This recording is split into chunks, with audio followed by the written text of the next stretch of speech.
everyone. I'm your host, comedian, magician, Danny Whitson. But it's all tricks aside, because tonight we're turning the paranormal into the normal. Join me as we explore the gray areas of reality. We're going to talk all things paranormal, UFOs, ghosts, cryptids, and aliens, and see how it's all connected. This podcast is brought to you by the Experiencer Support Association, and we are live. So if you're an experiencer yourself, or you're just plain nosy, be sure to send me your question and subscribe to the podcast. Now, get ready, because it's going to get deep. No, really, we're going to go way out there, because this is Beyond the Tinfoil Hat.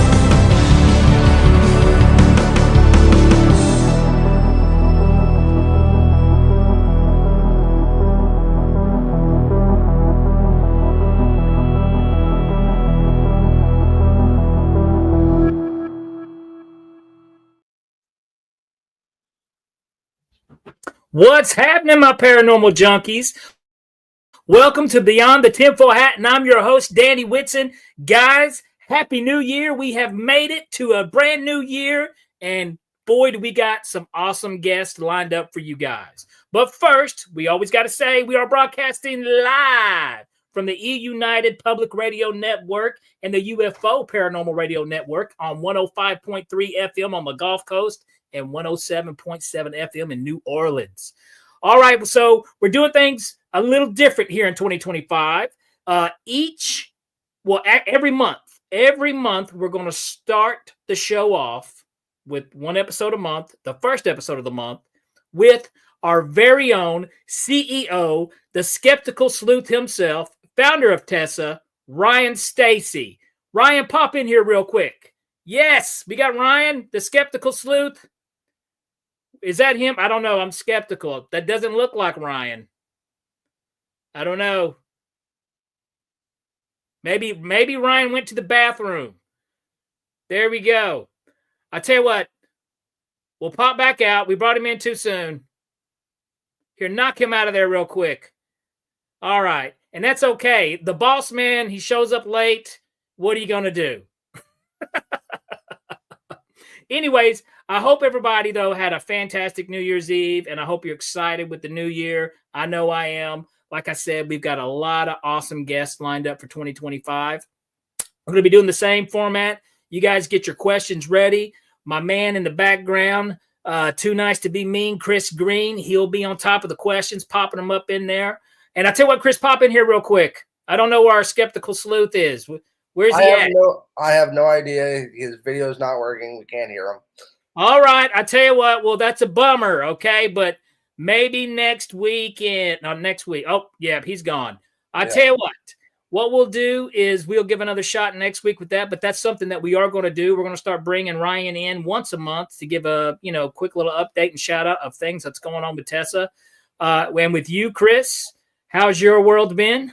Did you have a happy New Year? Good. We got lots of snow. Yeah, I had a good New Year. I had to work. So did you, I hear? Absolutely. We got lots of snow. Little people and snow don't mix. Little people and snow don't mix. I don't know. I want to see. I think little people and snow, Well, we mix. We fall down and we just disappear.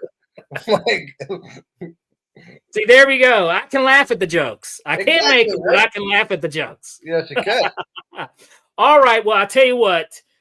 Tonight's guest, this is super awesome. She is. She is very, very interesting. And one of my favorite bios, okay, because it's full of the good stuff. She just threw all the goodies in there, and it's not 10 pages long. I do want to say, Christy Ann, how you doing? Live Light. Live Light is back in here. David Martin, yes. Glad to see you guys pop back in here. Guys, you're going to love tonight's guest. She is the most highly skilled remote viewer in the world. Ooh, I'm loving that. She has helped solve over 70 missing person homicide and theft cases for law enforcement, private investigators, and individuals. She teaches remote viewing, dowsing, paranormal investigating, and lectures on a variety of topics. Kay is a licensed private investigator in Missouri and an author of 17 books, and I heard she's got more coming, okay? So I'll tell you what, let's welcome, what's that? The Skeptical Sleuth. The Skeptical Sleuth now pops in the middle of my introduction. That's just how we do it in show business, folks. All right, pop in here real quick, Skeptical Sleuth. You're late, man. What are you doing? I was here. It's just a technical issue. FYI, wait till I do the introduction. Okay, let me finish with the intro here. But let's give us a big round of applause, folks, for the CEO, the Skeptical Sleuth, who's late to his own network. Big round of applause. What's your name again, sir? Ryan Stacy. That's it. Right. That's it. All right. Can you hear me? We can all hear you. Okay. I apologize for that. I don't know what happened. I had to authenticate. Because I've never been a guest. It's usually I was locked out of the admin. I am so sorry. I apologize. Well, I tell you what, this is our first run of it. This is our first time. So anything real quick, anything you're working on, any shout out updates, anything you want to announce with TESA? Yeah, I just got a couple minutes here. I'm just gonna read it off here. So first of all, this quick update about the Experiencers Support Association. And 2024 was a very big year for us. We expanded our research and continue to grow our community of experiencers and truth seekers. One of our key highlights was an overhaul of our reporting system, our visual evidence database, and our timeline features. We added some technology to help us run multiple timelines for multiple types of phenomenon within the ultra spectrum. I need some researchers to help me fill that data, but it's at least set up now that we can have a multiverse, if you will, within the data. You can explore this at our website, www.experiencersupport.org, and just look at the investigations tab. Looking ahead to 2025, we're focusing on bringing in new content creators. We're looking for writers, podcasters, merchants for our shop. Anything you can think of. So if you want to be a part of our team, send us an email at admin@experiencersupport.org. Now, let's talk about an amazing milestone. We are at season 7 of Beyond the Tinfoil Hat. Huge congratulations to Danny Whitson for taking on this role as a host. This is his second consecutive year. Ooh. I know his unique perspective will bring something special to this season, and I can't wait to see the conversations unfold. Also, thank you for our amazing producer, Christopher Green. He has been a tremendous help in the logistics with the podcast and everything else going on behind the scenes. For those who are not familiar with TESA, I want you to think about this for a minute. Whether you're an experiencer, a researcher, or just curious about the unknown, we have programs like Experiencers Anonymous and resources that might just resonate with you. We are all fostering a community that is grounded in curiosity, open-mindedness, and evidence-based exploration. We also have some exciting developments coming up soon, though I can't give too much away yet, but stay connected with our social media and throughout our website, and I'll give you updates as they come. Thanks again, Danny and the team, for having me on tonight. Sorry again for being late, and to all you guys watching, we'll work these kinks out. This is new on the spot, but we did it. And remember, to search for the truth is a journey. We're all on this together, and it's through a collaboration and curiosity that we continue to push boundaries of what we know. Before I go, Danny, let me know what you want me to investigate this month, and I'll report back in February with some updates. I tell you what, one thing I would love, because I mentioned this to Margie backstage. Did you hear about the two guys that they found dead in the forest who were actually hunting for Bigfoot? I did hear that. Yes, that's interesting. That is interesting. That's very. If you could, anything you could find out about that forest, that would be fantastic. All right. Well, send me if you can, send me a direct link of the most best evidence, the source video of that, and I'll get to work on that.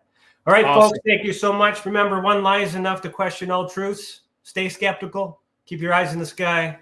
Heal the world. Peace. Awesome. Thank you, Ryan. That's our very own Ryan Stacy. All right. Better late than never, as I say. Better late than never. That was awesome. All right. Well, I tell you what, Margie, I'm going to bring you right in. Let's bring Margie K in, folks. Let's get her in here. Yes, Margie K. And I hope I got most of that bio out there. Like I said, this is our first episode back in 2025, so I do apologize. But we've already got people here tuning in the chat saying, hey, I'm looking forward to hearing Margie K tonight. So if you don't mind, Margie, go ahead and introduce yourself to the viewers better than what I can, at least. Yeah. Okay. Well, I have been a remote viewer for over 40 years. And so that is my number one skill, I would say. And so now I teach classes. I've been teaching for about the last 5 years, and I've switched to online. And so our first class, which was supposed to start last Saturday, but because of the blizzard that we're having in Kansas City, I had to postpone it. So the first class is actually starting this coming Saturday. And that's on my website, that information. I do have a workbook that goes with it, and I've got a second edition that's coming out of that workbook. It's called the Remote Viewing Workbook. I like to write, as you mentioned earlier. Yeah, and each one is a different topic. It's going to be fast mover UFOs, Kansas City UFO flaps, paranormal, gateway to the dead, cryptids, everything, the gamut, because I love all those subjects, and I just do a deep dive into all of them. And I found one of the main things I found is that they're all related. So some people want to put things in a category or a box and leave it there, and I see the connections. So, and it took me a minute to get on board with that too, because I used to be like that, Margie. I was like, no, I don't want to mix my beans and my potatoes, and but it's the more when you dig into it, it is all related. And that's a platform that, that's a kind of a way of thinking here at Beyond the Tinfoil Hat, at TESA too. That's what TESA believes, that these things are all connected. And I think there's even a deeper meaning, like on a consciousness type, reality level with this stuff. You got it. I totally agree. Yeah, that is what I'm seeing. It's a matter of our perception is based on what's going on in our head, in our reality. It's not something external. True. It's completely external. And I think one of the worst, and it's probably it's overused a lot. It's been told to us a lot, but it's like, oh, that's not real. It's just in your head. No, wait a minute. Everything you see around us in this reality, all the matter started in someone's head. I mean, the chair you're sitting in right now was an idea, So, I mean, that's where I'm like, there's two different levels here. But now I told you we'd have questions, so I do want to jump right on the question real quick, because she is our number one questionnaire, long-time viewer, and always has the best questions. Live Light, ladies and gentlemen. Let's see. Liv has a question. Let's see. Welcome, Margie. How does natural remote viewing differ from the traditional controlled remote viewing? Fantastic question. Well, the main difference is that you do not need anybody else's assistance in order to do it. You do it by yourself. I discovered this on my own a few years ago with a little bit of help from one of my guides, one of my main guides. And I was actually working on a missing persons case, and I discovered that if I send my etheric body out, I could go to the place and watch everything that was going on in real time. Later on, I discovered that I could do that going back in time as well. Oh, wow. So anytime, any place, any location, that is how that works. And you are completely conscious. You're not asleep. You don't have to go into a deep trance state. You go to like a medium, what I would call a medium level, just a light hypnotic state. And I have been doing this so many years now that it just takes me a few seconds to get into that level. And then I can send my etheric body out to go check things out.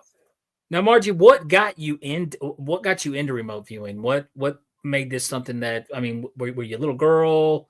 I mean, did you realize you could do certain things? How did it start? Well, it started out, I was probably age 2 when we discovered that I was seeing things other people weren't.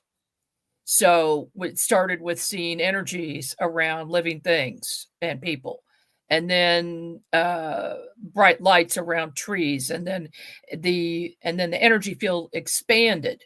so I could see further away and also see what was going to happen in the future as far as plant growth and tree growth. I would see that in the season before, and then it would turn out to come out, in the spring. So that just, I was psychic, and I was actually working as a psychic. But in 1985, I had a visit from Valiant Thor. And this was in Seattle, Washington, where I was living for a time.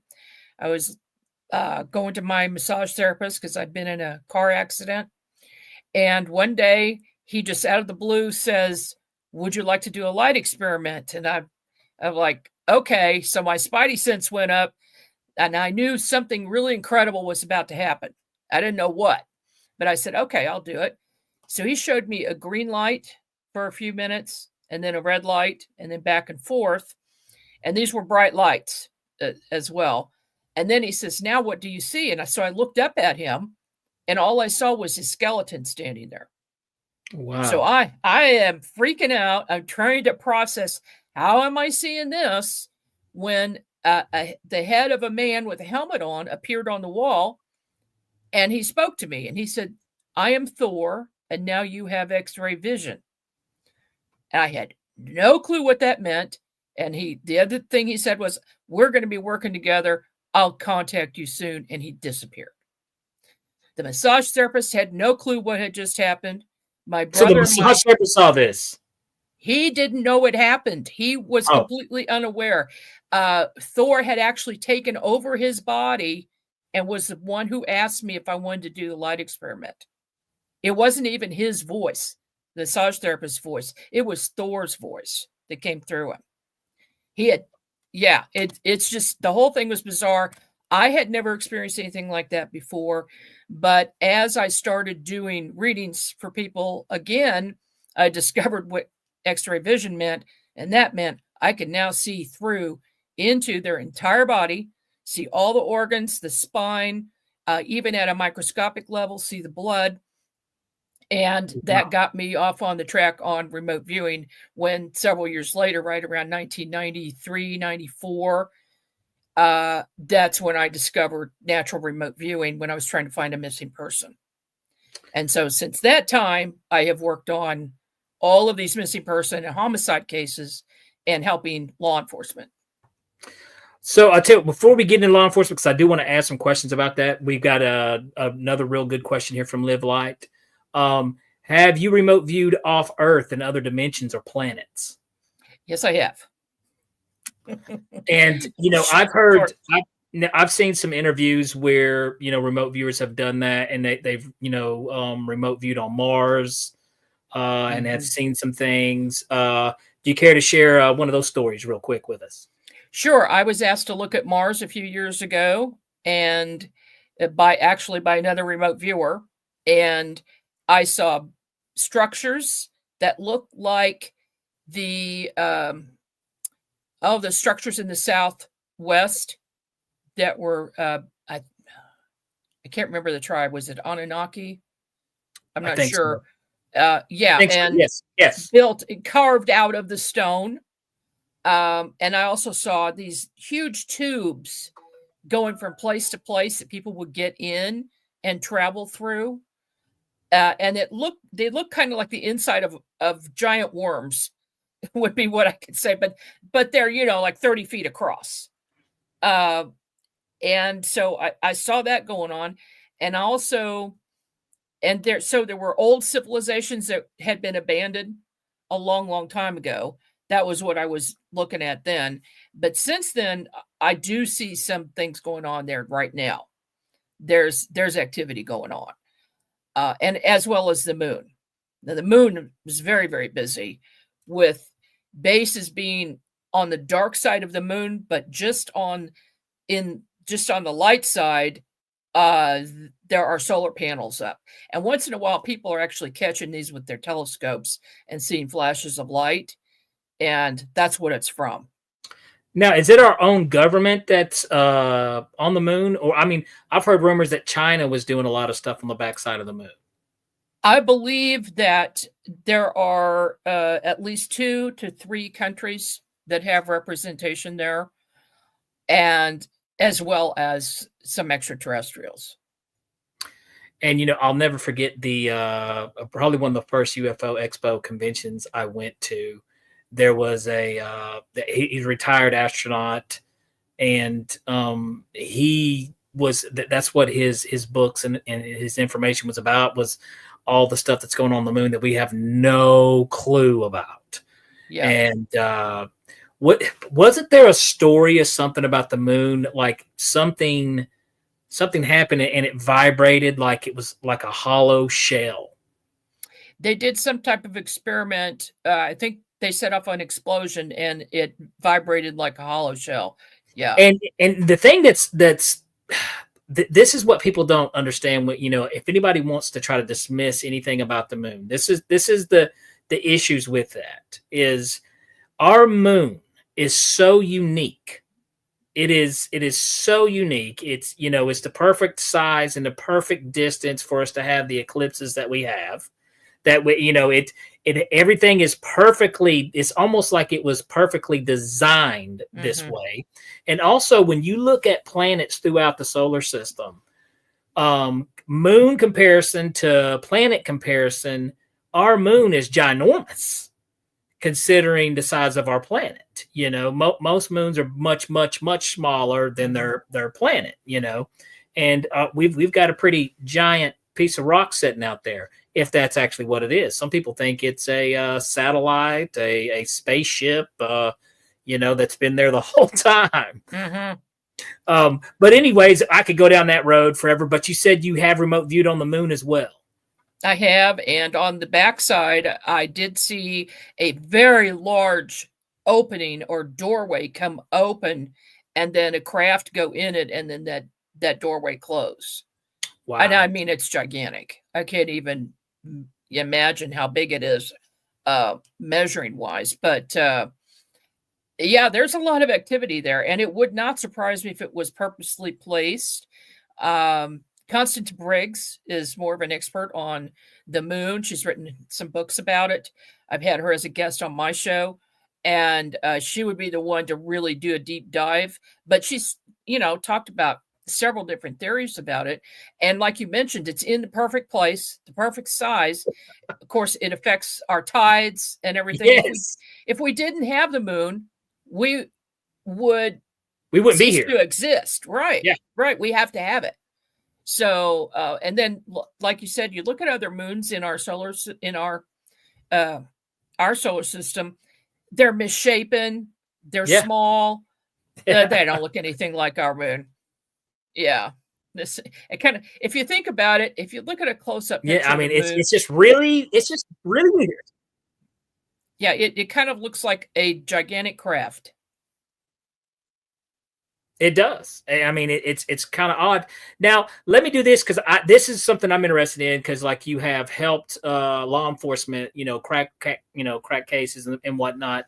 I do want to talk about a little bit about that after the break, but before the break, I do want to ask you, how did you get that gig? I mean, did they approach you? Did you say, hey, look, I'm seeing this, I need to contact you? How does that kind of happen?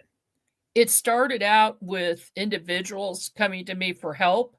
And at one point, I realized that I was too close to the family members, that I needed to only work with law enforcement because of the emotion involved. And that was interfering with me seeing what was going on. So I just started saying, you need to have your detective, whoever's working this case, contact me directly. And that works so much better for me. But that being said, I don't turn people down if they can't tell or if their detective refuses to contact me, or if a private investigator refuses to believe that psychics exist. Now, when they do, I will work with them. When they do contact you, do they come off kind of like skeptical and I don't know about this, but we'll give it a try, or do they seem to be more open-minded?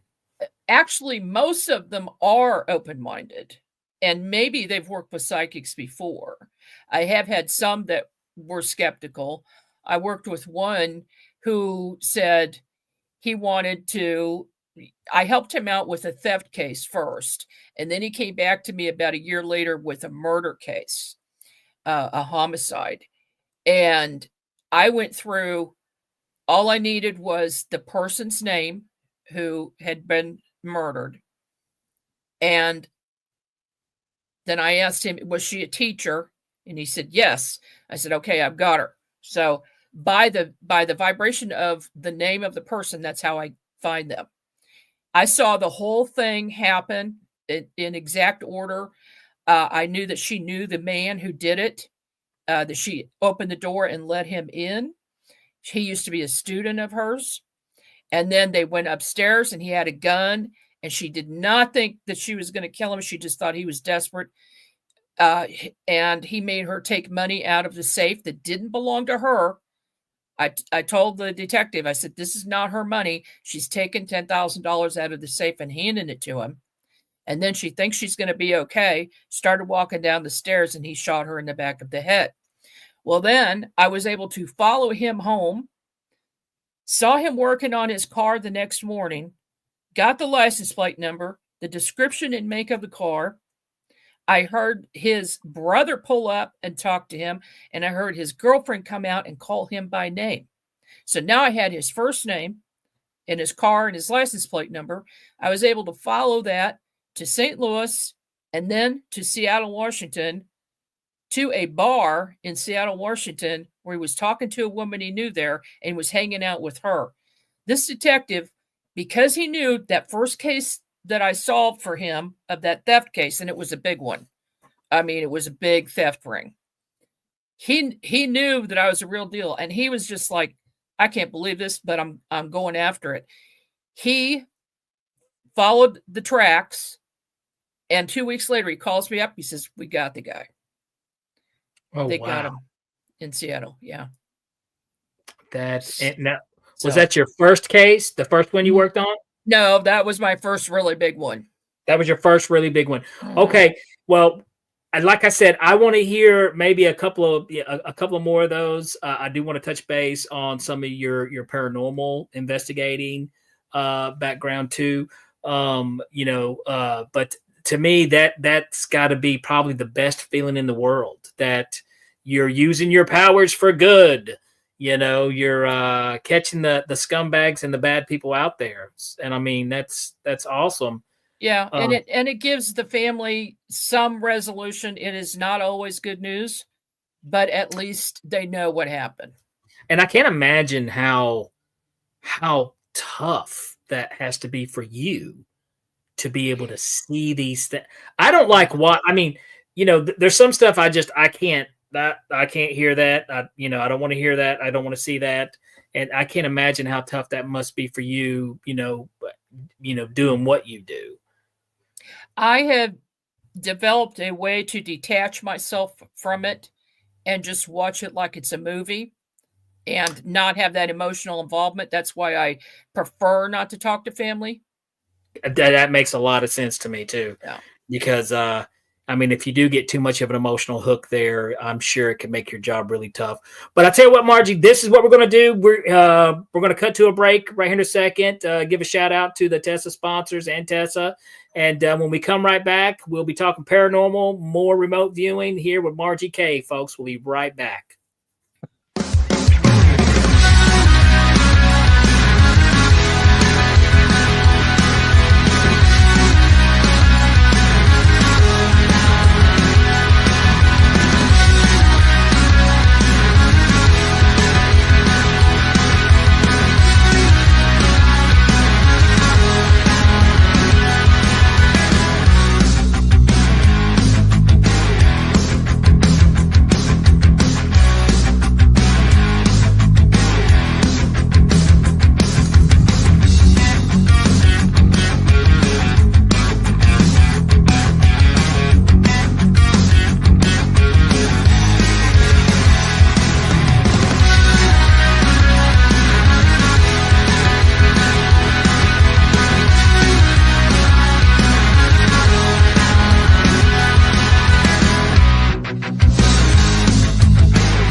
Have you ever wondered, or maybe just thought to yourself, if there were others just like you?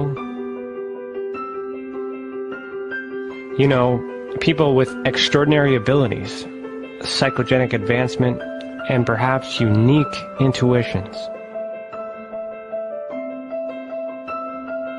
Maybe you just wondered if there were other people who experienced unimaginable, unexplained, or even unusual and paranormal events. Are there people who have more questions, more fears than answers? Well, you're not alone. You've never been alone. We believe you. Sign up for EA today.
Business. It's your property.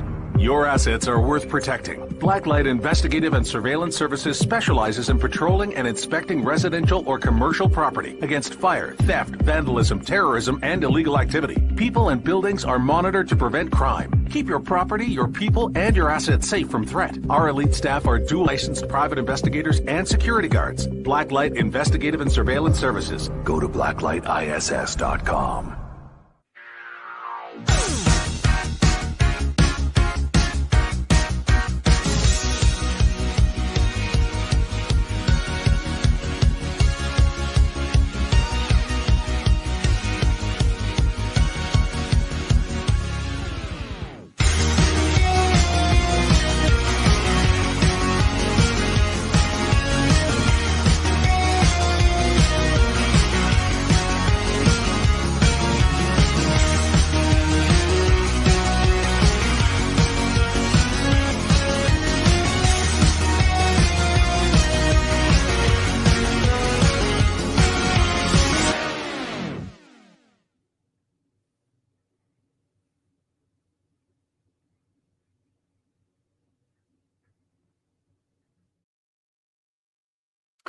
All right. If you guys are just now tuning in, we have been talking with remote viewer, private investigator, and author of over 17 books, Margie K.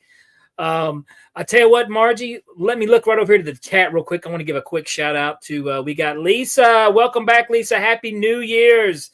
David, $6 Million Man. Welcome back. Happy New Year. Only the old folks get that joke, Margie, you know, but, but anyways, so there's so much to talk with you about. And, you know, the remote viewing, like I said, is something that I've been so interested in, especially the more and more I've learned about it. So, you know, you have worked on, you said with over 70 missing people cases, correct? Yeah, it's over. It's probably about 75 right now. I'm working on one right now. So now, whenever you do your remote viewing, like with the missing people, is this something, I mean, do you ever kind of like hit dead ends kind of thing? Like you're like, I'm not sure what else. I mean, are you basically, when you remote view, you're only able to see what's available to be seen? I don't know if I'm making sense or not. Yeah, you are making sense. About 90 to 95% of the time, I don't get a block. I can see everything. About 5% of the time, there is something where either someone has purposely put a block up or that they want to hide this so much that they've created an energy field around it. And it might take me longer to break through that and to wait until their guard is down, but I will eventually get it. Now, is this something that someone would know how to do this? This isn't like just a regular old schmo that's, committing a crime and putting some type of energy block up from anybody getting through. It could be either way. If they know what to do, it's pretty easy for them. If they don't, but they are afraid of being found out, that fear can actually put a block up. So that's, that can block some psychics. So this is, I find this kind of interesting. Like, you've heard the theory where they say, and I guess it's a quantum physics theory, but where the time all exists at the same, the past, the future, and the present is all happening at the same time. Mm-hmm. Do you think that's kind of like what is going on with the remote viewing? Like you're doing a remote viewing. Like I've heard remote viewers actually do the present of something that's happening right now on another location on the other side of the world. And then remote viewers where they do in the past, where they're looking into the past and then looking in the future. Yeah, I do all of that. Once your etheric body leaves the physical body, it's in any timeline you want. Because I do subscribe to that belief that everything is going on at the same time. And this is a quantum level here. We're talking about quantum entanglement, quantum physics, and having a mind that's open enough that will allow you to believe you can do it. Because that's 50% of learning how to do this is believing that you can do it. So I totally agree with you 100%. And I want to touch base on that. We got a question. We got a good question from David Martin. Thank you for your question, David. He says, how does a block work? Just in case David wants to, rob a bank or, do something, he wants to make sure he knows how to block stuff. Yeah. Okay. Well, I'll tell you how to do it then. So we all have an energy field around us. And if you intentionally, through thought and meditation, put up, let's say you want to protect yourself from something, you would expand your energy field, and then you would put a mirror on the outside of that field so that anything that comes towards you is just going to be bounced off. All right. So like I mentioned a minute ago, they could intentionally do that, or they might just do that because their desire is so strong to keep people from looking at them that they have put up this block. But here's the thing. There are ways around it. So what I usually do is put myself into the victim. I see things through the victim's eyes. So I will look around, and then, this is just one method. I will look around and see, using the victim to find a location. Another thing I can do is speak to the deceased victim who has crossed over. They're in spirit world. They're in fifth dimension, and have a conversation with them. And they, a lot of times, will lead me directly to where I need to go, right where something needs to be found. That is interesting. And, the one thing that we were talking about right before David's question is it's something I wanted to, a lot of things is creating the belief in something, and there's so much more to that than believing. Like we've all heard of the I'm trying to think of I forgot the word I'm looking for. Basically, where they would give people sugar pills, and they would give people this medicine when they do these type of things. And people take the sugar pills. They're saying, hey, this is really working, but they have no clue they're really sugar pills. Mm-hmm. The placebo effect. Yes. That's what I'm looking for, folks. Okay, so that's science. That's tested. That happens all the time. Now, I am no means am I against medicine. No, take your medicine, folks, okay? But what I'm saying is there is true power in the mind and in belief. And that is 50% of everything you're ever going to do. And whenever you look into, the conscious reality, the consciousness world. I don't know what reality we want to call it, Margie. I don't know if there's a name of it, but I do know there's another reality that exists, and that starts first by opening your windows and open your doors and being open to this stuff. So yeah, I think, I agree with you 100% on there. I would call it an expanded reality. The expanded reality. That's really good. And like I said, there's scientific proof of this. And I'm also a firm believer, like in, where people say, well, you can manifest things by saying it and believing it. You're going to get that promotion. You're going to get this. You're going to get these things, and I believe when you put that out there, I believe that's the first step to make and creating your own reality. We've got another great question by Live Light here. Let's see what it is. Is automatic writing a good precursor to remote viewing? And which frequency music would you enhance remote viewing? So writing and to music. What do you get down to? What do you jam to, Margie? A really good question. In my remote viewing class, I tell people to try automatic writing and other things that will exercise the psychic center of the brain and activate the pineal gland. That is the key to being successful with remote viewing, psychic work, healing work, you name it, the gamut. That psychic center has to be activated. So yes, that is a pathway to remote viewing. It's an excellent thing to do. And then as far as the frequency, I suggest listening to solfeggio tones, singing bowls, 532 hertz and 432 hertz. If you want to get some mind expansion going, when you listen to those tones and you're in a quiet place and nothing else is distracting you, you would not believe the energy that will go through your body. Physically, you will feel this energy, and it is waking stuff up. So, yeah, I highly suggest meditation and different types of tones and music. Let's see, David Martin. Who is in control of the football in the White House now? Yeah, I don't get into politics, and I don't remote view top secret locations. So man, yeah, that is off the table. I don't know where that football is, but it's up somebody's butt somewhere. So, but good question, I guess, David. Let's hope it stays there. And but anyways, good question, David.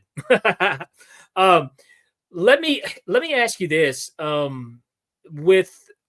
So you said you remote viewed in the future. Do you occasionally? I have my own somewhat of a block myself about seeing the future, and well, so I'm not perfect at it. Can you give us maybe do you have a review of anything? Because this is the first episode of 2025, Margie. Okay. Can you kind of tell us coming up for to come? Yeah, I'll tell you what happens with me is I can do the future easily if it is something that's going to happen within a few minutes. Like I'll go to the dog races, and if I hear a certain number, I know that dog is going to win in 15 minutes, and I will go put a bet on it. Okay? Oh my gosh.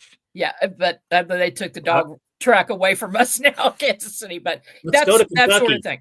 The other thing I see in the future is major catastrophic events. Okay. So there's something I've been seeing for years, a couple of things I'll mention. First of all, the New Madrid fault. Big danger area. I see that going off, and I hear a very, very large earthquake, 9.0 to 10.0, and it is going to wipe out Memphis and St. Louis, everything along there, and all the bridges going across the Mississippi.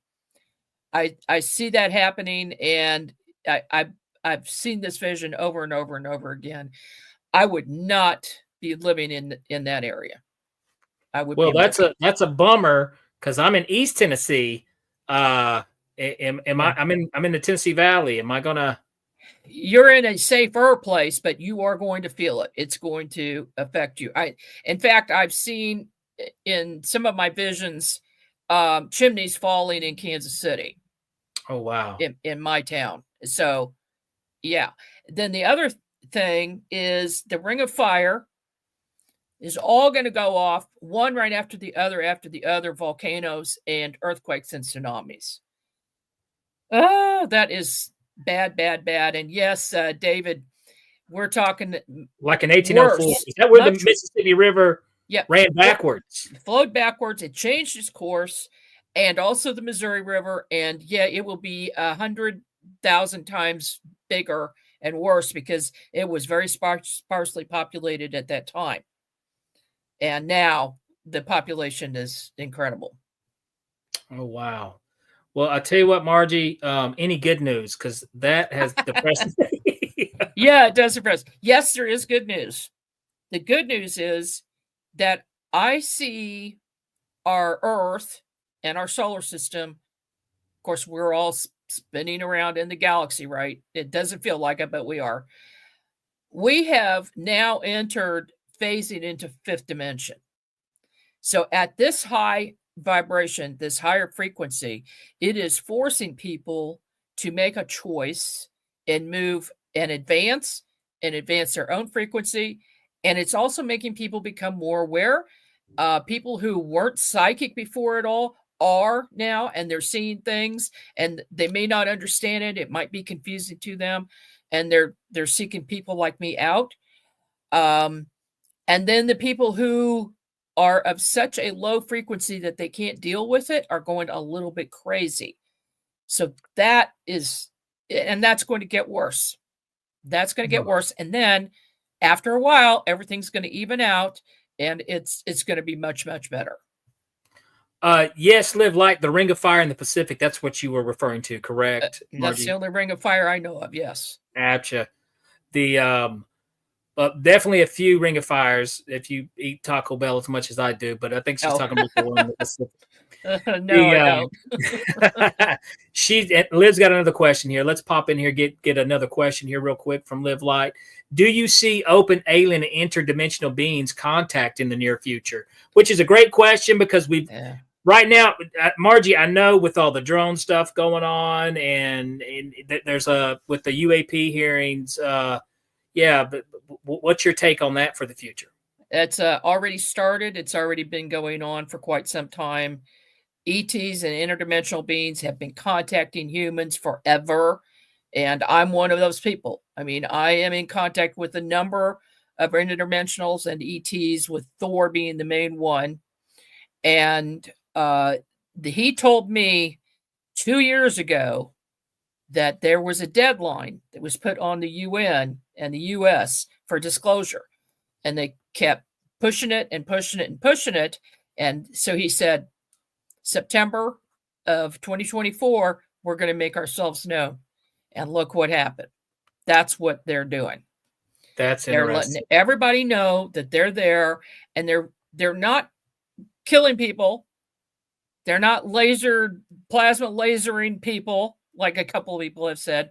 No, they're letting people know. They're getting everybody used to the fact that there's something else out there that they need to be aware of. And it's kind of, I don't know if you've noticed this, but it is weird how people are nonchalantly, and I don't know if it's a generational thing or what, but they just kind of accept it. Okay. You know what I mean? Like, no, it is a generational thing because, just think about how many years they have been subjected to cartoons with ETs and books and movies. I mean, Hollywood, that it's all preparation. And also, I also think with the newer, younger generation, they're subjected to, they have so much more information at their fingertips than what we ever had growing up, you know? And so I think it's just, it's more normalized to them, and which I think is great, which is fantastic. Now, let me ask you, but other than, homicide cases or missing people, you've also remote viewed on paranormal type investigations, correct? And so you've talked to, if you want to call them spirits, interdimensional beings, is this something that you teach in your course as well to be able to do?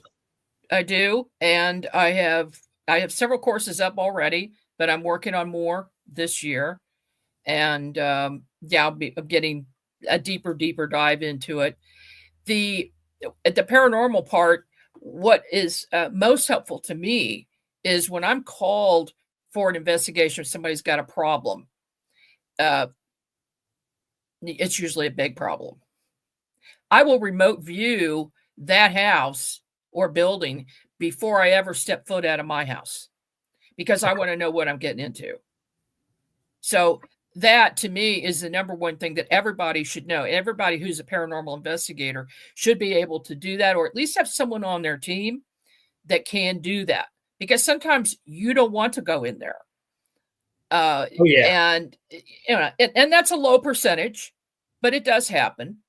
Oh yeah. I mean, I've went into a lot of places before and just picked up a vibe right off the bat. It's like, this place is dark. There's some dark stuff in here. Yeah, and you don't want to bring anything home with you, and so I've got some workshops on that, on protection and things like that. And then when I'm doing a UFO investigation, or if I'm helping another investigator out with the UFO case or my own case, I will remote view to see what happened, because that person may think they've been abducted. I'll be able to look and see. The person might not remember anything, but they've got a piece of evidence and they're like, what happened? And I'll see what happened.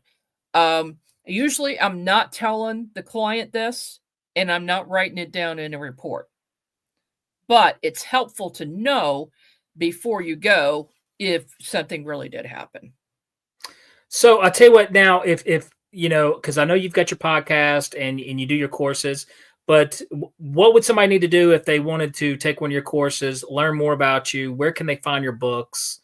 Just go to my network site at unxnetwork.com, unxnetwork.com.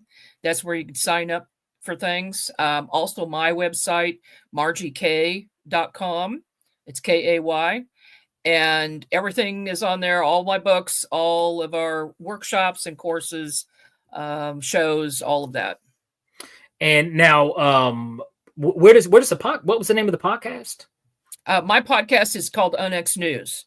UNX News? Yeah, my network is UNX Network. We have 21 shows on our network.